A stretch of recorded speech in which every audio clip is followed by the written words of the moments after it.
Hi guys, this is teacher Claudia again and this is story time.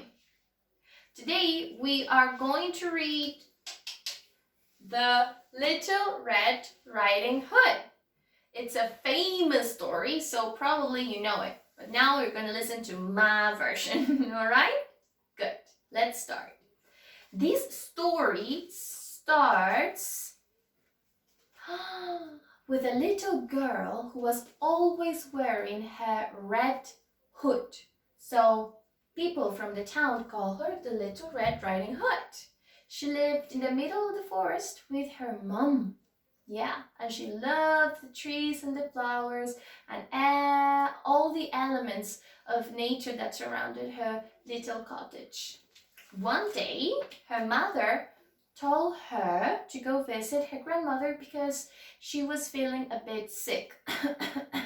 So her mom suggested that she could take a basket full of food to her grandmother's house so she could have they could have a snack together and share some time. And so Little Red Riding Hood did. She went through the forest carrying her basket full of snacks and delicious food. But she decided that it was a good idea to stop to collect some flowers because she wanted to give her grandmother flowers as a present.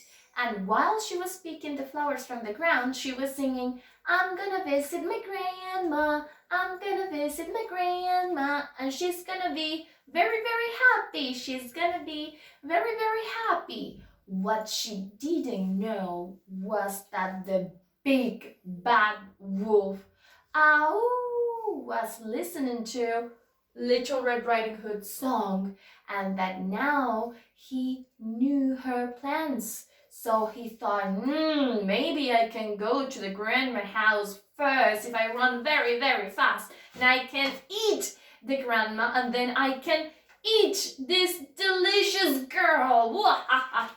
And so he did. Oh my God, look at that big bad wolf. He went to the grandma's place and knocked at the door. Dum, dum, dum. And he said, "Grandma, it's Little Red Riding Hood. I bring some snacks." And the grandma, who thought that the wolf was Little Red Riding Hood, said, "Oh, okay, come in, child."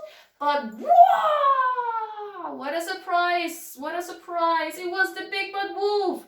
He knew that Little Red Riding Hood was on her way, so he locked the grandma on a closet. I put a song in her mouth so she couldn't scream, and he took her place. So when Little Red Riding Hood arrived to the house, she went in and said, "Hi, Grandma, I missed you."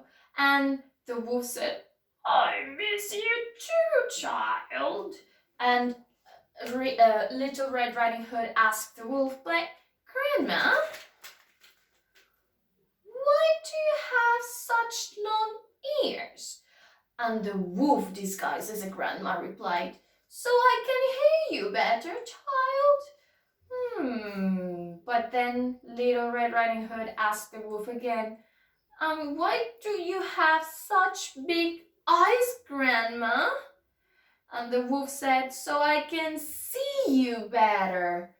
Oh no, Little Red Riding Hood was getting really nervous, and she asked one more question. She asked, "But what about that big black nose of yours?" And the wolf says, "It's so that the nose was to smell her better." So finally, Little Red Riding Hood asked the wolf, "Why do you have those large teeth, Grandma?" And the wolf said, "So I can eat you better." He jumped out of the bed and started chasing Little Red Riding Hood, but she was very fast, so she got out of the house, and thanks God, there was a hunter. There was a hunter nearby, and the hunter heard Little Red Riding Hood screaming, "Help!" So he ran and he knocked down the wolf and rescued the grandma from the closet. And so they all had snacks together. And that's it. That's the story of Little Red Riding Hood. I hope you enjoyed it. See you next time, guys.